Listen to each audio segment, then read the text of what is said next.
या मुस्लिमांना काही नको, कारखाने तुमच्याकडे, सोसायट्या तुमच्याकडे, बँका तुमच्याकडे, सगळं तुमच्याकडे ठेवा, आम्हाला फक्त मानव सेवेचं काम करू द्या. आम्ही तुम्हाला शब्द देतो, या महाराष्ट्रात एकही माणूस उपाशी मरणार नाही. पण राजकीय षड्यंत्रापोटी त्याची सगळी ऊर्जा स्वतःला सिद्ध करण्यामध्ये चालले. मी देशभक्त आहे, मी देशद्रोही नाही, मी प्रामाणिक आहे. मोहम्मद पैगंबर म्हणतात, तो मुस्लिम नव्हे ज्याने स्वतः पोट भरून खावे आणि त्याचा शेजारी उपाशी राहावा. याच महाराष्ट्रामध्ये 6,000 आदिवासी बालकं अन्न विना तडफडून मेली. आमची नैतिक जबाबदारी होती की नाही? रोजा हा जो उपवास आहे, या उपवासामध्ये सामान्यतः आपण जसं अन्नाचा आणि पाण्याचा त्याग करतो, फक्त तेवढा त्याग अपेक्षित नसून सकाळी 5 वाजल्यापासून सायंकाळी 7 वाजल्यापासून अन्न आणि पाण्याच्या त्यागासह सर्व वाईट गोष्टीचा त्याग करावायचा असतो. कोणाची निंदा करायची नाही, खोटं बोलायचं नाही, वाईट चिंतायचं नाही, द्वेष करायचा नाही, मत्सर करायचं नाही. म्हणून तुम्ही पाहिलं असेल की जे लोक समाजामध्ये थोडं विघ्न करतात, जे उद्धटपणे वागतात, रमजान मध्ये अचानक सभ्य होऊन जातात. तुम्हाला असं जाणवलं असेल की याच्या वागण्यामध्ये फरक आला असेल का? कारण त्यांना माहिती आहे की उपवासामध्ये या गोष्टी मी करत नाही, करू शकत नाही. आता ही सवय ईश्वर तुम्हाला 30 दिवस उपवास ठेवून का लावतो? त्याच्यामध्ये सर्व वाईट गोष्टीचा त्याग करायचा आहे आणि सर्व सत्कर्माच्या गोष्टी आत्मसात करायच्या आहेत. त्याच्यामध्ये एक गोष्ट महत्वाची काय आहे? परोपकार.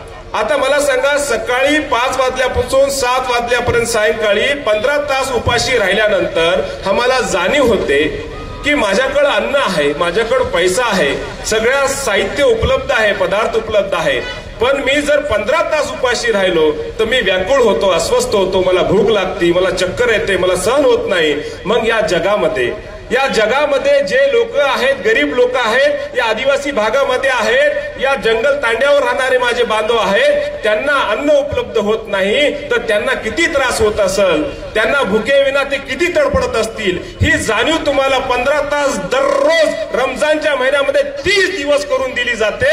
आणि त्याच्यानंतर ईद साजरी करायची तर आधी तुम्हाला सांगितलं जाते 30 दिवस तुम्ही उपाशी होता, तुम्हाला भूक लागली होती, तुम्हाला तहान लागली होती, तुम्ही तडफडत होता, तुम्हाला व्याकुळ होत होता, अस्वस्थ होत होता.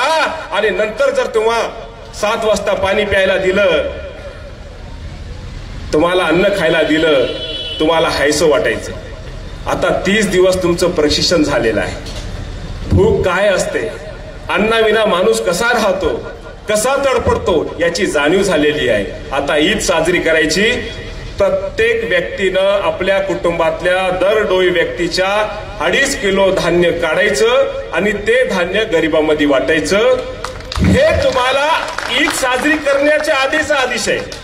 आता एखाद्यानं म्हटलं मी 30 दिवस उपवास ठेवले, रात्री तरावीची नमाज पडली, आता हे धान्य मी गरिबाला वाटणार नाही, तो ईद साजरा करू शकत नाही. ईद उल फित्र, ईद म्हणजे उत्सव, फित्र म्हणजे धान्य दानाचा उत्सव. आता मला सांगा बांधवांनो, धान्य दान करून उत्सव साजरा करणं ही संकल्पना, हे मानव सेवेसाठी, मानव कल्याणासाठी आणि मानवतेसाठी पुरस्कार करणारीच आहे ना. आपल्याला काय वाटतं, हे विशिष्ट धर्माचं एक उपासना पद्धत आहे, फक्त भाषेचा फरक आहे याच्यामध्ये.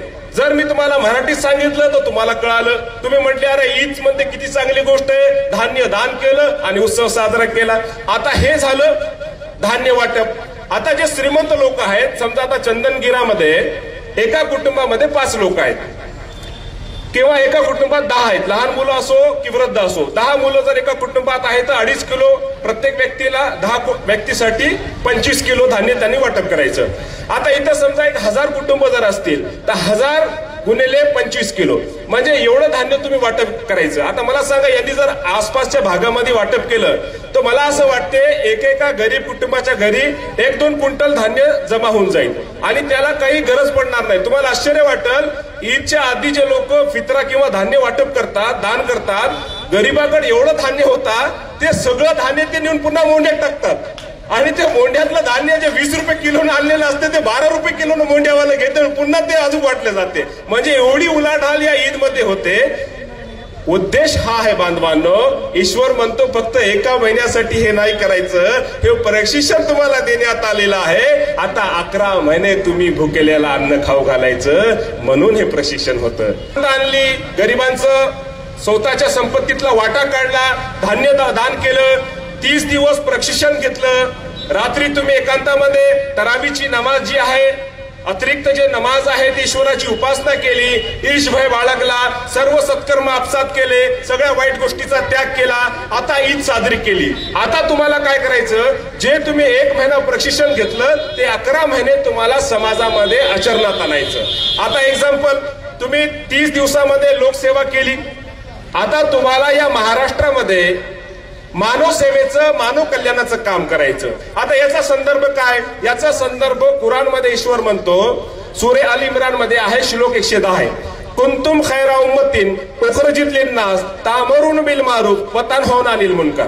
आता ईश्वर काय म्हणतो, हे समुदाय, म्हणजे मुस्लिमांना संबोधित करतो ईश्वर, हे समुदाय तुम्ही उत्तम समुदाय आहात. तुमची निर्मिती मानव कल्याणासाठी केलेली आहे. तुम्ही सत्कर्माचा उपदेश देता आणि तुम्ही वाईट गोष्टीपासून लोकांना थांबवता, दुष्कर्माचा नाश करता.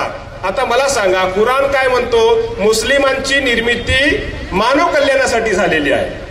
आता हे 1 महिन्याचं प्रशिक्षण दिलं मानव कल्याणासाठी, आणि हे तुम्हाला आता ईश्वर सांगतो तुम्हाला मानव कल्याण करायचं आहे.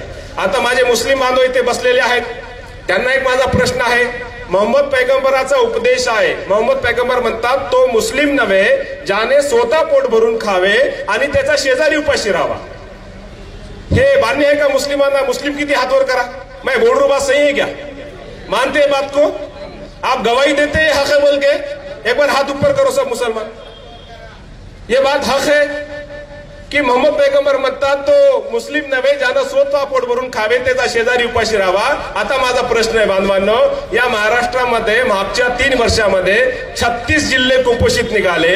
या 36 जिल्ह्यामध्ये 16,000 बालकं कुपोषित निघाली. या 16,000 बालकांपैकी 6,000 बालकं अन्नाविना दगावली, मेली, उपाशी मेली. आता मला सांगा, या महाराष्ट्रात 2 करोड मराठी मुस्लिम आहेत. मला सांगा, तुम्ही सांगितलं, तुम्ही स्वीकारलं, तुम्ही साक्ष दिली की मोहम्मद पैगंबराचा उपदेश आहे, तो मुस्लिम नव्हे ज्यानं स्वतः पोट भरून खावे त्याचा शेजारी उपाशी राहावा.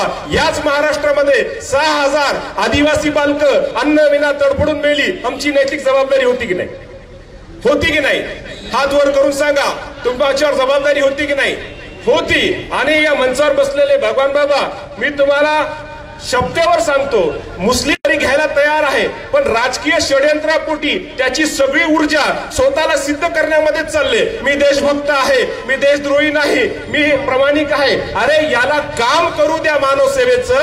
मी तुम्हाला सांगतो, या मुस्लिमांना काही नको, कारखाने तुमच्याकडे, सोसायट्या तुमच्याकडे, बँका तुमच्याकडे, सगळं तुमच्याकडे ठेवा, आम्हाला फक्त मानव सेवेचं काम करू द्या. आम्ही तुम्हाला शब्द देतो, या महाराष्ट्रात एकही माणूस उपाशी मरणार नाही. कारण आमचा जन्म राज्य करण्यासाठी झालेला नाही, आमचा जन्म आमदार खासदार होण्यासाठी झालेला नाही. आमचा जन्म फक्त, बघा, ते एक भाग आहे आपल्या. जर तुम्हाला शोषित पीडित समाजाला, नागरिकाला न्याय मिळवून द्यायचा असेल तर तो एक क्षेत्र आहे, पण त्याच्यासाठी सगळी ऊर्जा लावायची आणि हे सामाजिक उत्तरदायित्व सगळं सोडून द्यायचं, हे कदापि मान्य होणार नाही. म्हणून आमच्या बहुजन बांधवाला हे कळलं पाहिजे की चंदनगिरा येथील मुस्लिम समाज हा बहुजन समाजाच्या हितासाठी आहे. रमजानचा महिना आणि ईद उल फित्र हा जो उत्सव आहे, हा एक प्रकारे मानव सेवेसाठी प्रशिक्षण झालं आणि मानव सेवेसाठी हा मुस्लिम समुदाय आता तयार झालेला आहे. आता 11 महिने हा मानव सेवा करणार आहे, लोककल्याणाचं काम करणार आहे. आणि या कामासाठी माझ्या बहुजन हिंदू बांधवाचं आशीर्वाद आणि मदतीची गरज आहे. मला विश्वास आहे की माझा बहुजन हिंदू बांधव या मुस्लिम समुदायाला, या महाराष्ट्रातील शोषित पीडित गरजू शेतकरी कष्टकऱ्यांच्या कल्याणासाठी पूर्ण शक्तीनिशी सहकार्य कराल. आणि हे विश्वास दाखवून भगवान बाबाचा आशीर्वाद घेऊन मी माझे इथे शब्द थांबवतो आणि ईश्वराला प्रार्थना करतो, ईश्वरा, आमचं प्रशिक्षण झालेलं आहे, तुला अपेक्षित मानव कल्याणाचं कार्य करण्यासाठी आम्हाला सद्बुद्धी शक्ती द्यावी. व आखिरत दावाना आणि अल्हम्दुलिल्लाहि रब्बिल आलमीन. धन्यवाद सुभान अली साहेब, अत्यंत अभ्यासपूर्ण मार्गदर्शन. की आता प्रशिक्षण झालेलं आहे, प्रशिक्षण देण्याचा हा महिना आणि हे प्रशिक्षण घेऊन पुढील आगामी 11 महिने लोककल्याणाचं काम या माध्यमातून होईल. खरोखर अतिशय सुंदर असं विवेचन, मार्गदर्शन की राजकीय नेते आम्हाला धर्म सांगतात आणि दोन्हीकडचेही राजकीय नेते खरा धर्म आम्हाला सांगतात. धर्म हा धर्मतत्ववेत्यांकडून शिकला पाहिजेत.